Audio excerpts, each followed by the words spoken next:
Hi, everybody, and welcome back. We are in our series, Oh, to be Wise, and I have had the privilege of having not only you along with us, but a different guest pretty much every week. And today we have Marty Jacobus, our area director in the California desert. La Quinta, Rancho Mirage, Palm Springs, that would maybe make it familiar to you if you don't spend a lot of time in that area. But welcome, Marty. It's good to have you with us. Nice to be here, Jeff. Thank you for having me.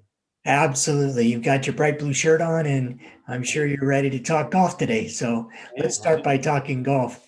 Marty, you play, I don't know, we wouldn't say tournament competition, but you certainly play club competition golf, putt 'em out sort of golf. Yes. And that demands certain things. But one of the things it demands, if you're going to be in that context, is playing by the rules. And I'm interested in what effect playing by the rules has, because there's always whispers about those guys who don't play by the rules. That's right. So, what are some of the good things that happen when you do play by the rules? Well, we have a couple of different games every day at our club. We have the Palms, where I play here in La Quinta, doesn't have any kind of outside tournaments, no member guests, no member even.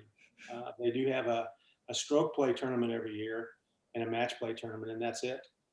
But every day there's two games, Hmm. and you basically just show up, sign up, and they pair you up, and you go out and play. And reputation is a big part of that. Not only how well you play, but how well you play to your handicap. And so as you get out there in those kind of competitions, over time, you play with almost everybody in the game. At some point or another, you would play with everybody. Sure. And so you want to make sure that you're not one of those guys that they're whispering about. You just want to make sure that you're definitely playing by the rules. And even when no one's looking, if you have a bad lie or something that's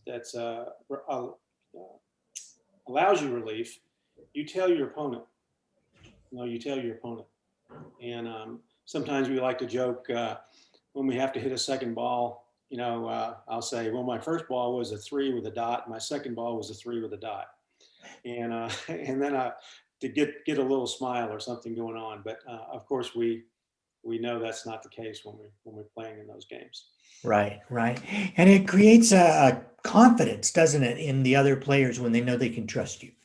It does, it does, and I would say that from the two games that we have, almost everybody shoots within 5 or 6 strokes, one way or the other. They're handicapped most of the time, and so it does add to the enjoyment of the game when you don't have to really worry about folks that are not playing by the rules. And we do putt out most of the time. One of the games has a rule that if it's within 18 inches, you can pick it up. I like that game a lot. I like that game a lot. We in our stroke play, I swiped at a couple and missed them and had to count them. So one of those things that happened. Kind of forgot what was going on. Huh? I did, and in this most recent one, I lost by 1 stroke and made a 7 on a par 3 because of 2 swipes. Oh dear. Oh dear. Well, this is all connected to the proverb that you're going to share with us today. What is Yes. that proverb? Well, it's Proverbs. It comes from Proverbs 16. It's probably not a proverb that a lot of people study and look at a lot, but it's one that I've gone back to quite a bit. And it's the 7th verse in the 16th proverb. And it says, when a man's ways please the Lord, he makes even his enemies to be at peace with him. I'll repeat that. When a man's ways please the Lord, he makes even his enemies be at peace with him. So this does sound very familiar to what we're talking about. If I play by the rules, that is, I live righteously as God has called me to live, then people are going to look at me and say, this is a trustworthy man. I, um, whether they adhere to my beliefs or not, they're going to recognize that I'm a person who can be trusted. Yeah. Is that how you read this? Well, I think so. I think so too. That, and also too, I like this proverb because it gets our focus on what our role is. Hmm. And our role is to please the Lord. That's our part in the way we live this out. And I know from my perspective, I had a great father growing up, and one of the things I really wanted to do was please my father. Mm, And so when I think about it from a spiritual perspective, I want to please my father. And most of the time, when I please my father, good things happened, my earthly father. And so I kind of look at this as just one of those things too.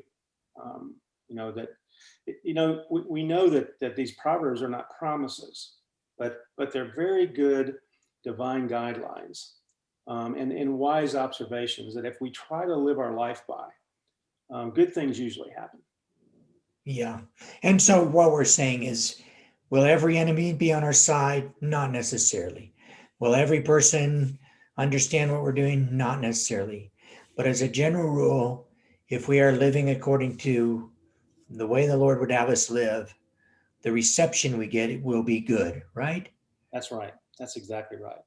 Um, I look at it from the perspective of, if a man is his bent is pleasing the Lord, um, then he's going to have a peaceful life. He's just going to have a peaceful life. Yeah. And one of the things that we always try to do, I think, from a believer perspective, is when we're around people, we want them to sense that. We want them to sense that peace inside of us, even amongst the turmoils and tribulations and trials. And we all have those in our life. Uh, well, thank you, Marty. This has been a wonderful reflection today. And I hope it's been an encouragement to all of you watching to indeed live out your life in the way that the Lord lays out for us. Thanks for being with us, and we'll see you next week. God bless.